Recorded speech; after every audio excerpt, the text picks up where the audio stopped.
전해드려주신 하나님의 말씀은 계속해서 출애굽기서 15장 22절로부터 27절까지의 말씀입니다. 저와 여러분 한 절씩 교독하도록 하겠습니다. 모세가 홍해에서 이스라엘을 인도하며 그들이 나와서 수르 광야로 들어가서 거기서 사흘 길을 걸었으나 물을 얻지 못하고 마라에 이르렀더니 그곳 물이 써서 마시지 못하겠으므로 그 이름을 마라라 하였더라. 백성이 모세에게 원망하여 이르되 우리가 무엇을 마실까 하매 모세가 여호와께 부르짖었더니 여호와께서 그에게 한 나무를 가리키시니 그가 물에 던지니 물이 달게 되었더라. 거기서 여호와께서 그들을 위하여 옥도와 율례를 정하시고 그들을 시험하실세 이르시되 너희가 너희 하나님 나 여호와의 말을 들어 순종하고 내가 보기에 의를 행하며 내 계명에 귀를 기울이며 내 모든 규례를 지키면 내가 애굽 사람에게 내린 모든 질병 중 하나도 너희에게 내리지 아니하리니 나는 너희를 치료하는 여호와이니라. 그리 엘림에 이르니 거기에 물샘 열들과 종려나무 이름가 있는지라 거기서 그들이 그 물 곁에 장막을 치니라. 아멘. 이는 하나님의 말씀입니다. 어느 날 장미꽃나무가 하나님 앞에 나와서 이런 불평을 합니다. 하나님, 왜 하나님께서는 저에게 이런 가시를 주셔서 나로 하여금 힘들게 하시나요? 그러니 하나님께서 이런 대답을 하셨대요. 나는 너에게 가시를 준 적이 없다. 오히려 가시나무에 있던 너에게 내가 장미꽃을 준 것이다. 동일한 환경 속에서 또 우리 인생 가운데 있는 어떤 가시를 보면서 하나님을 불평하는, 하나님께 불평하는 사람이 있는가 하면요, 오히려 가시 같은 인생의 장미꽃을 허락하여 주신 하나님께 감사하는 사람이 있습니다. 여러분, 여러분의 삶 가운데 어디에다가 포커스를 맞추고 살아가고 계시는지, 가시에, 인생의 가시에 포커스를 맞추고 살아가십니까? 아니면은 하나님께서 우리에게 주신 장미꽃에 포커스를 맞추고 살아가고 계십니까? 우리가 어디에 포커스를 맞추며 살아가느냐에 따라서 우리 입술에 감사의 찬양이 나올 수도 있고요, 원망과 불평이 나올 수도 있다는 것, 우리는 분명히 알아야 될 줄 믿습니다. 제가 한국에서 부교육자 생활할 때요, 장로님 아드님께서 교통사고가 난 적이 있었어요. 픽업 트럭을 이제 몰고 하이웨이를 달리는데 큰 교통사고가 나가지고 그만 운전석에서 창문을 뚫고 길바닥에 그냥 떨어진 거예요. 그래가지고 이 골반이 다 으스러져가지고 그냥 부러진 게 아니에요. 으스러졌어요. 그래가지고 6개월 동안 캐스트를 하고 그렇게 병원 생활을 하신 적이 있었습니다. 그 당시 교통사고가 나서 정신을 잃었거든요. 그리고 당시 정신을 다시 되찾았을 때 이 장로님의 아드님이 한 첫 마디가 뭔지 아세요? 하나님, 뭘까요? 그 다음에? 네, 감사합니다. 감사합니다. 왜요? 죽을 수도 있었던 사고였는데 살아있잖아요. 그러니까 그 사고 속에서도 6개월 동안 이 하반신에 캐스트를 하고 살아가야에도 불구하고, 그러한 상황임에도 불구하고 하나님 감사합니다 이란 말을 제일 먼저 했다는 것입니다.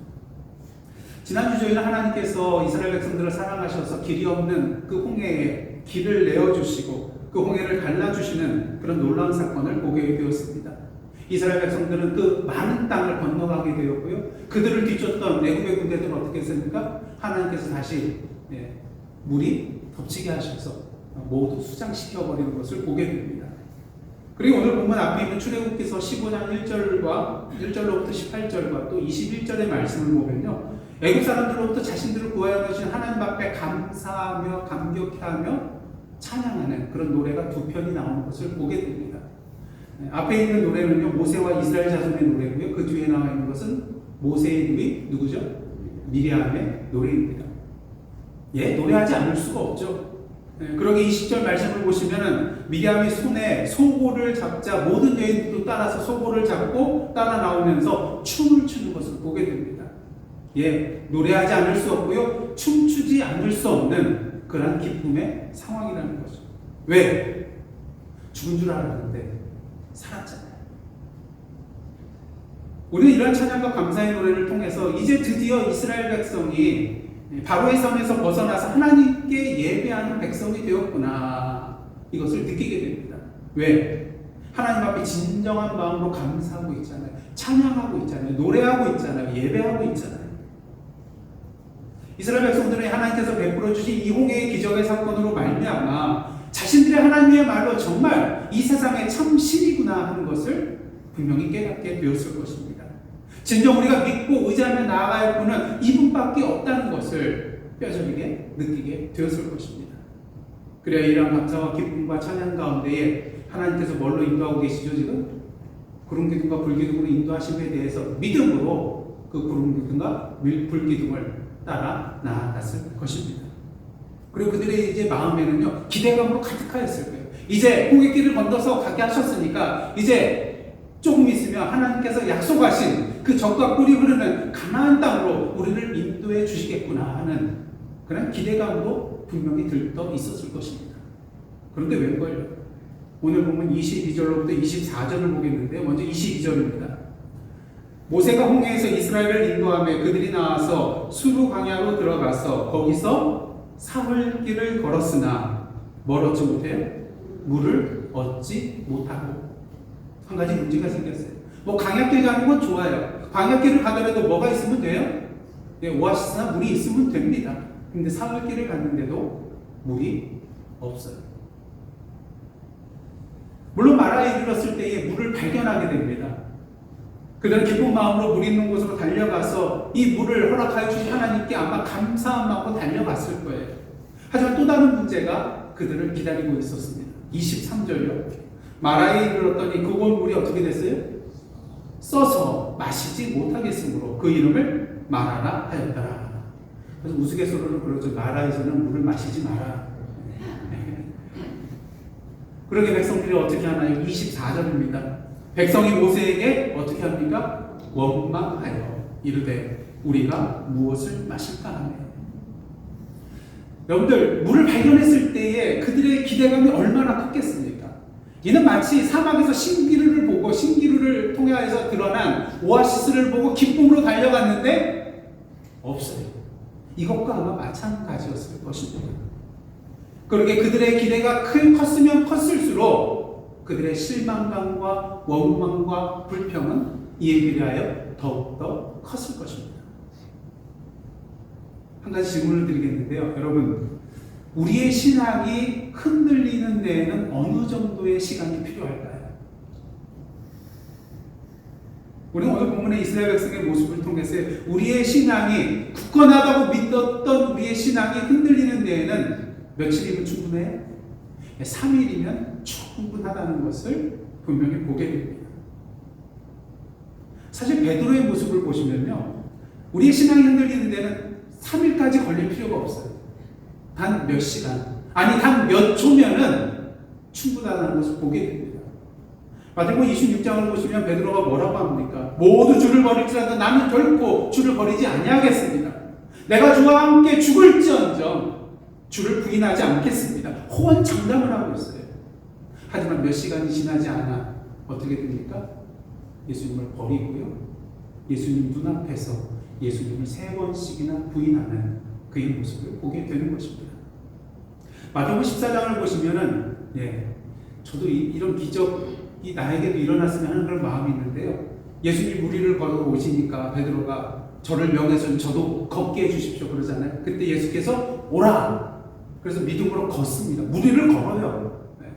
예수님이 아니라 베드로가 무리를 걷습니다. 근데 어떻게 됩니까? 몇 초가 지나지 않아서 그 바다 있는 그런 바람을 보고 파도를 보고 무서워하는 바람에 그만 물속에 빠져버리게 되는 것을 우리가 보게 됩니다.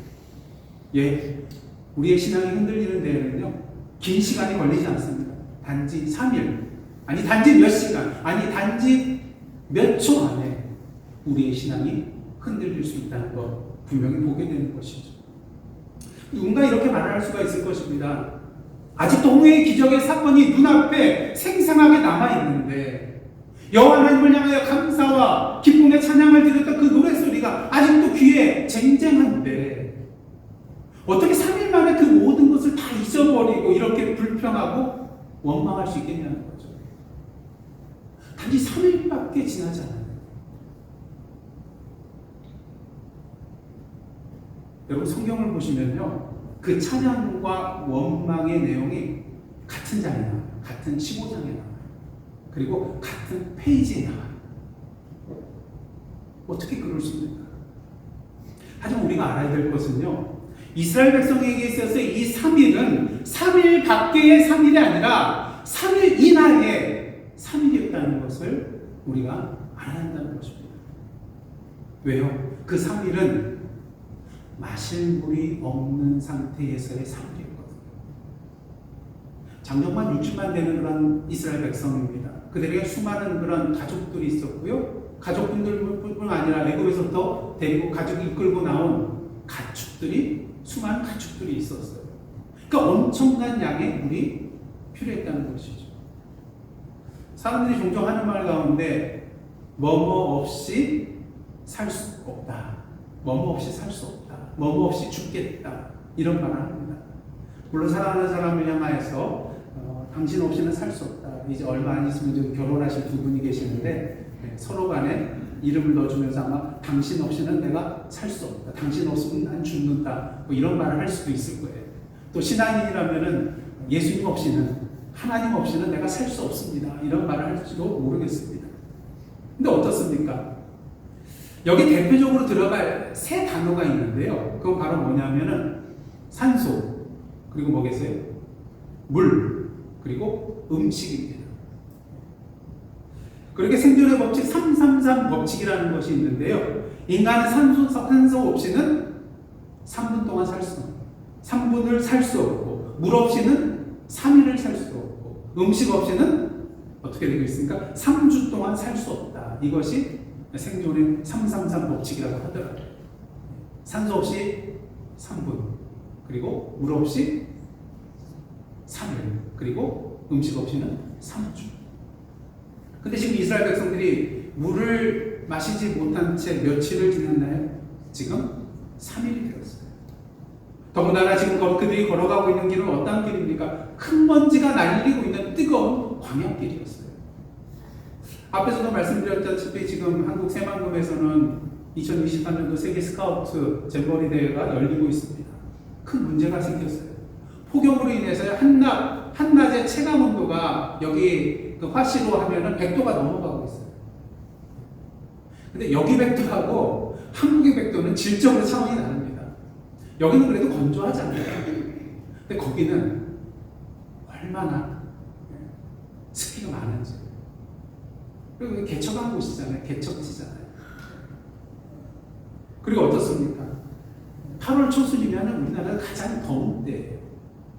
근데 거기에 나무가 있으니까 개척한 거 허벌판이에요. 거기다가 텐트를 세우고 야영을 하는데 하루 종일 옥살을 햇빛 쬐 있는 그곳에서 그 10대 청소년들이잖아요. 그래서 대회 첫날부터 온열 질환 환자가 계속해서 속출하고 있는 것을 보게 됩니다. 뭐 냉방장치는 고사하고요, 샤워실들도 제대로 충분하게 갖춰지지 못한 그러한 상황이었습니다. 그렇게 참가자들 사이에서는 무슨 말을 하냐면요, 축제가 아니라 생존 게임이다. 축제가 아니라 생존 게임이다. 물론 지금 때늦은 조치를 취하고는 있기는 하지만 아시다시피 대회 참가한 나라들 중에 이 학생들의 그런 안전을 위해서 조기 철수하는 그런 나라가 생겨나고 있는 것을 우리가 보게 됩니다. 저는 이러한 뉴스를 접하면서요, 이스라엘 백성의 상황을 다시 한번 생각해 보게 되었습니다. 지금 이스라엘 백성은 그래도 그들은 잼버리 대회에 참여한 학생들은 마실 물은 있어요. 지금 보니까 이제 냉수도 공급이 된다. 하루에 몇 개씩 공급이 이제 되게 되었다고 하더라고요. 근데 이스라엘 백성은 마실 물조차 없는 상황입니다. 다시 말해 자신의 생명을 걱정해야 할 절체절명의 위기의 순간이었다는 것이죠. 그런 가운데 물을 발견하게 되지만 써서 도무지 마실 수가 없는 물이었습니다. 그렇게 그들의 기억 속에 있었던 그 홍해의 기적의 사건은 모두 깨끗하게 지워져 버렸을 것이죠. 바짝바짝 타들어가는 그들의 입에서는 더 이상 하나님을 찬양할 수 있는 노래소리가 나올 수가 없게 되었던 것입니다. 그리고 대신 그 입에서 뭐가 나옵니까? 하나님을 향한 불만과 불평과 원망의 소리가 튀어나오게 된 것이죠. 많은 사람들이 이스라엘 백성들의 이런 모습에 대해서 얘네들 왜 또 저러나, 그 앞에 보면 계속 그냥 왔다 갔다 하잖아요. 왜 또 이러나, 이런 말 할 수도 있을 것이다, 이런 생각이 분명히 들 수 있어요. 근데 한편으로는 공감이 되지 않으세요? 이들을 비난할 것이 아니라, 야, 이스라엘 백성 그럴만하다, 공감이 되지 않으시나요? 그런 것이 저와 여러분의 삶 가운데서도 이러한 마라의 경험이 있거든요. 도저히 감사해야 감사할 수 없고 찬양할래야 찬양할 수 없는, 불평하고 원망할 수밖에 없는 인생의 마라의 상황이 다들 있으셨잖아요. 아니 어쩌면 지금도 타는 듯한 그런 목마름 속에서, 갈증 속에서, 오늘의 마라에서 서 계시는 분도 분명히 계실 것입니다. 히브리어로 마라라는 그런 단어는요, 인간의 심리적 고통을 나타낼 때 사용되는 단어라고 합니다. 그리고 이것이 우리 인간의 미각을 나타낼 때는 이제 쓴맛을 의미한다고 합니다. 그런 의미에서 물이 써서 마실 수 없었던 그곳의 지명을 마라라고 한 것은요, 단지 그 물맛이 쓴 것만 의미하는 것이 아니라 이 쓴물을 통하여서 그들의 느꼈던 심리적인 고통의 쓴맛까지도 포함하고 있는 그러한 지명이라고 할 수가 있다는 것입니다. 이는 마치 여러분들 잘 아시죠? 이방 땅 모압에서 자신의 사랑하는 남편도 잃고 자신의 사랑하는 두 아들도 잃은 그 사람이 누구죠? 나오미. 그래서 두 자부를 다 그냥 너희들 다시 재단서 그냥 행복하게 살아라 그러지만 룻이 그 어머니의 하나님 나의 하나님 되고 어머니의 백성이 나의 백성이라고 그러면서 쫓아오잖아요. 그래서 이제 고향 땅 베들레헴으로 들어오게 됩니다. 그러자 사람들이 저 사람 나오미 아니냐 그렇게 말을 해요. 그때 나오미가 뭐라고 말하냐면요, 이런 말을 합니다. 나를 나오미라 부르지 말고 나를 마라라 부르라. 여기서 마라라는 단어. 나오미가 왜 이런 말을 했는지 아세요? 나오미의 이름의 뜻이 즐거움이거든요. 더 이상 나를 즐거움이라고 부르지 말아라. 나는 즐거움이 아니라 이제는 쓴맛의 고통이다. 자, 그렇다면 이렇게 마실 물이라고 하는 쓴물조차밖에 없는 이 마라의 갈증 상황 속에서 우리는 도대체 어떻게 나가야 될 것인가? 25절 상반절 말씀 보시겠습니다. 그럼 다 함께 읽겠습니다. 시작. 모세가 여호와께 부르짖었더니 여호와께서 그에게 한 나무를 가르치시니 그가 물에 던지니 물이 달게 되었더라. 불평하고 원망했던 이스라엘 백성들과는 달리 모세는 어떻게 했습니까? 하나님께 나아가서 부르짖었어요. 간구하였어요. 그리고 하나님께서 나무 한 그루를 가르치자 하나님께서 지시한 대로 그 나무를 물에 던지게 됩니다. 그러자 그 쓴물이 변하여 달게 되어 마실 수 있게 되는 기적이 일어났습니다. 그렇습니다. 인간적으로 하나님께 불평하고 원망해야 될 수밖에 없는 그런 상황 속에서도 우리가 해야 될 일은 무엇입니까? 그럼에도 불구하고 여호와 하나님을 믿고 의지하며 여호와 하나님께 나아가 뭐 해야 돼요? 부르짖어야 한다는 거예요. 간구해야 된다는 거예요. 그리고 그 여호와께서 말씀하시고 지시하는 대로 뭐 해야 되는 거예요? 순종해야 하는 것입니다. 사실 나무를 물에 던진다고 해서 그 쓴물이 달라지겠습니까? 어떤 사람은, 어떤 학자들은 아마 이것이 쓴물을 달게 해주는 어떤 성분이 있어가지고 나무를 넣었더니 달아졌어요. 근데 여러분, 장정만 60만 되는 사람들이 마실 만한 그런 물이 나무 하나 그렇게 들어갔다고 싹 바뀌게 될까? 그렇지는 않은 것 같아요. 어찌됐든 간 모세가 여호와 하나님의 지시대로 말씀대로 순종하였을 때 그 쓴물이 단물로 변화하는 기적의 사건이 일어났다는 것입니다. 무엇을 말합니까? 어떤 절체절명의 위기의 순간이라 할지라도 믿음을 잃지 않고 오직 여호와 하나님께 나아가 여호와께 부르짖고 그 하나님의 말씀과 지시대로 순종하는 길만이 마라의 갈증으로부터 벗어날 수 있는 길이라는 것입니다. 그렇게 출애굽기 기자는요, 오늘 마라의 사건에 대해서 이렇게 마무리를 하고 있는 것을 보게 됩니다. 25절 하반절과 26절인데요. 먼저 25절 하반절 말씀입니다. 거기서 여호와께서 그들을 위하여 법도와 율례를 정하시고 그들을 뭐 하셨다고요? 시험하실세. 그렇습니다. 3일 동안 이스라엘 백성들이 갈증에 허덕이고 마라의 승부를 경험하게 된 것은 하나님의 뭐였어요? 시험이었다는 것입니다. 무슨 시험인가요? 이 갈증과 마라의 쓴물에도 불구하고 오직 여호와 하나님만을 믿고 의지하며 여호와 하나님의 말씀대로 순종하는지에 대한 시험이라고 할 수가 있다는 것입니다. 자, 그럼 이스라엘 백성들은 이 시험에 통과했나요? 통과하지 못했어요. 모세에게 나아가서 불평하고 원망하잖아요. 하지만 하나님께서 우리에게 주시는 시험은 어떠한 시험인가요? 이 시험은 사단이 우리에게 주는 시험, 유혹과는 다른 차원의 시험입니다. 사단이 우리에게 주는 시험, 유혹은, 템테이션은 무엇입니까? 우리를 넘어지게 하기 위한 목적에 의해가지고 시험하는 거예요. 하지만 하나님께서 우리에게 주시는 시험은 우리로 하여금 넘어지게 하기 위해서 주시는 시험은 분명히 아닙니다. 여러분 학교에서 다 시험 보신 적 있죠? 시험 시간만 되면은 이제 두렵고 떨리는 마음으로 보잖아요. 또 옛날에는 요새 교권이 무너지긴 하였지만 옛날 어떻습니까? 시험 잘못 보면 그냥 선생님이 야구방망이 가져와가지고 틀린 개수대로 막 때리고 뭐 그런 적 있었잖아요. 저도 많이 맞아봤어요. 고등학교 2학년 때는 학급비 얻어가지고 야구방망이를 샀어요. 우리를 때려주십시오. 2학년 이제 다 끝나고 3학년 가기 전에 거기다가 뭘 적었는지 아세요?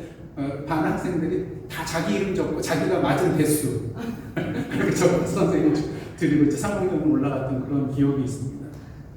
근데 여러분 학교에서 보는 시험 때리려고 보는 시험 아니잖아요. 지금까지 배운 거에 대해서 잘 따라하고 있는가, 다 이해하고 있는가를 확인하는 게 사실은 시험이잖아요. 그래서 부족한 것이 있으면 보충하라는 것이 바로 시험인 것입니다. 하나님의 시험도 마찬가지라는 거죠.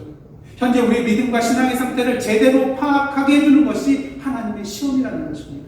특히 이 시험을 통하여 하나님이 도대체 어떤 하나님인가를 분명히 보게 해주시기 위한 목적이 이 안에도 있다는 것이죠.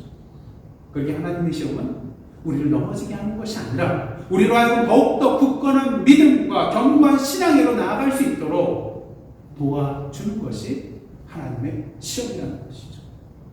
그리고 오늘 본문을 보시면요, 이 마라의 사건을 통해서 하나님께서 이스라엘 백성들을 막 꾸중하고 벌 주시는 내용이 안 나와요. 왜?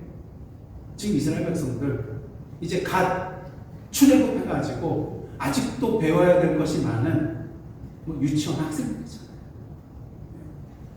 유치원 애들에게 야, 너 미분 적분 왜 못해 하고 막 윽박지르고 혼내야 되겠습니까? 아니잖아요. 아, 네가 여기까지밖에 안 되는구나. 네가 부족한 게 이거구나. 내가 도와줄게. 그런 면에 있어서 이스라엘의 광야 생활은 훈련의 장소였다고 할 수가 있다는 것이죠. 하나님께서 이스라엘 백성들이 앞으로 가나안 땅에서 하나님의 백성으로 살아가기 위해서 어떠한 모습으로 살아야 되는가, 어떠한 믿음과 어떠한 신앙으로 살아가야 하는가를 훈련시키기 위한 학교였다는 것이죠. 그래서 이스라엘 백성에게 있어서 광야는 학교였습니다. 그리고 26절을 보시면 하나님께서 그들에게 한 가지 지침을 내려주시는 것을 보게 돼요. 26절 한번 다 함께 읽겠습니다. 시작. 이르시되 너희가 너희 하나님 나 여호와의 말을 들어 순종하고 내가 보기에 의를 행하며 내 계명에 귀를 기울이며 내 모든 규례를 지키면 내가 애국 사람에게 내린 모든 질병 중 하나도 너희에게 내리지 아니하느니 나는 너희를 치료하는 여호와이니라. 비록 짧은 한 구절의 말씀이지만 어떻게 보면 이 말씀이 앞으로 시내산에서 하나님께서 이스라엘 백성들에게 내려주실 그 율법과 그 하나님의 말씀의 요약판이라고 할 수도 있을 것입니다. 하나님께서 이스라엘 백성을 출애굽시켜주신 궁극적인 목적이 뭐였죠? 하나님을 뭐하게 하기 위해서요? 섬기게 하기 위해서, 예배하게 하기 위해서. 오직 하나님만을 섬기고 예배하는 백성이 되게 하기 위해서 그들을 출애굽시켜줬다는 거죠. 애굽 땅에 있어서는 두 주인을 섬길 수밖에 없잖아요. 그러니 온전히 여호와 하나님만을 아버지로 섬기며 나아갈 수 있도록 그들을 출애굽시켜 주셨다는 것이죠. 그러게 이스라엘 백성이 지금 나아가야 할 길은 무엇입니까? 여호와 하나님의 말씀과 계명에 귀 기울이고 그 말씀대로 지켜 행하며 순종하는 것입니다. 그럴 때 하나님께서는 애굽 사람들에게 내렸던 재앙을 그들에게는 내리지 않으실 것입니다. 왜? 하나님은 어떤 하나님이에요? 치료하시는 하나님이기 때문인 것입니다. 우리는 26절의 이 짧은 구절을 통해서요, 하나님의 궁극적인 관심이 어디에 있는가를 분명히 볼 수 있게 됩니다. 사실 오늘 본문과는 달리 하나님이 이렇게 말씀하실 수, 부정적으로 이렇게 말씀하실 수도 있었을 거예요. 만일 너희가 내 말과 계명에 대하여 귀 기울여 듣지 않고 불순종하면 애굽에 내렸던 재앙들을 내가 너희에게 내릴 것이다. 나는 심판하는 여호와니라. 부정적으로 이렇게 표현하실 수도 있었을 거예요. 하지만 하나님께서는 이러한 부정적인 표현 대신 긍정적인 표현으로 말씀하셨어요. 너희가 순종하면 재앙을 내리지 아니할 것이다. 나는 너희를 치료하는 여호와니라. 오늘도 우리의 갈증을 해소시켜 주시고 우리 인생의 마라의 쓴물을 변화시켜 주시는데 하나님의 관심이 있다는 것입니다. 그렇게 치료하는 여호와 하나님의 말씀에 대하여 귀를 기울이고 오늘도 우리에게 복을 주시고자 하는 하나님의 말씀에 대하여 우리는 순종해야 한다는 것이죠. 여러분들, 이스라엘 백성들이 누리고 있는 가장 큰 특권 중에 하나가 뭔지 아세요? 그들이 누리는 가장 큰 특권 중에 하나는요, 하나님의 말씀을 들을 수 있다는 거예요. 하나님의 말씀을 소유했다는 거예요. 그러게 하나님의 뜻을 알 수 있다는 거예요. 오늘도 인생의 마라의 갈증으로 고통 가운데 계십니까? 더 이상 앞으로 나아갈 수 없게 되셨습니까? 숨이 턱턱 막혀오며 이제 곧 죽을 것 같은 그러한 느낌을 받고 계십니까? 바라기는 이러한 마라의 갈증의 고통 속에서도 육신적으로 원하는 물을 찾기에 앞서서 먼저 우리 여호와 하나님을 찾고 부르짖는 저와 여러분 되시기를 원합니다. 그 하나님 앞에 나아가 불평하고 원망하기에 앞서서 그 하나님의 말씀을 듣고 그 하나님의 말씀을 믿고 순종하며 나아가는 저와 여러분의 삶 되시기를 원합니다. 그러할 때 하나님께서 그 쓴물을 단물로 변화시켜 주시는 놀라운 기적의 역사를 우리에게 펼쳐 주실 것이고요, 우리의 마라의 길을 우리가 생각지도 못한 하나님의 방법으로 해소시켜 주실 것입니다. 그런 의미에서 오늘 이 땅의 육적인 갈증보다는요, 세상적인 갈증보다는요, 하나님의 말씀에 대한 갈증으로 목말라하는 저와 여러분 되시기를 원합니다. 하나님의 말씀 없이는 정말로 죽을 것만 같이 느껴지는 저와 여러분의 삶이 되시기를 간절히 원합니다. 물 없이 3일 지나면 물을 찾게 되잖아요. 근데 말씀 없이 3일 지났을 때 물이 더 달더라고요. 없어도 될 것 같거든요. 이제 우리 이러한 모습이 달라지길 원합니다. 물 없이 3일을 버틸 수는 있지만 하나님의 말씀 없이는 3일을 버틸 수 없다고 고백하는 저희들의 삶이 되기를 원합니다. 그러할 때 그 삶 속에 하나님의 놀라운 마라의 기적이 일어나게 될 것입니다. 중요한 것은요, 하나님께서는 이스라엘 백성들의 이 육신의 갈증, 마라의 갈증만 해결해 주신 것이 아니라 우리 인생의 궁극적인 갈증까지도 해결해 주신다는 거예요. 오늘 보면 27절 말씀 한번 보도록 하겠습니다. 그들이 엘림에 이르니 거기에 물샘 열둘과 종려나무 70그루가 있는지라. 거기서 그들이 그물 곁에 장막을 치니라. 사실 그 출애굽 경로를 우리가 정확히 알 수 있는 길은 없습니다. 학자들마다 연구하고 그래서 이러한 길이 아니었겠는가 하지만 당시의 그런 지명이 오늘날 어디에 해당이 되는지 정확히 알 길이 없거든요. 그래서 그 마라와 또 엘림의 위치가 어디인지 정확히는 알 수가 없습니다. 근데 학자들 중에는요, 엘림이 마라에서 한 남동쪽으로 한 10여 킬로미터 떨어진 곳이 아니겠는가 이렇게 추정을 하는 사람도 있습니다. 그러니까 멀지 않은 거리라는 거죠. 가까운 거리라는 것입니다. 근데 어찌되었든 이 마라의 기적을 체험하여 계속해서 하나님의 인도하심을 받고 나아갔던 이스라엘 백성은 어디에 이르게 되는 거예요? 엘림에 이르게 되었다는 거예요. 근데 그곳에는 뭐가 있습니까? 물샘 12과 종려나무 70그루가 있었다는 거예요. 그래서 그들은 그 물 곁에 장막을 치게 됩니다. 물론 여기서의 엘림은 하나님께서 그들에게 약속하신 적과 꿀이 흐르는 약속의 땅 가나안 땅은 아니었어요.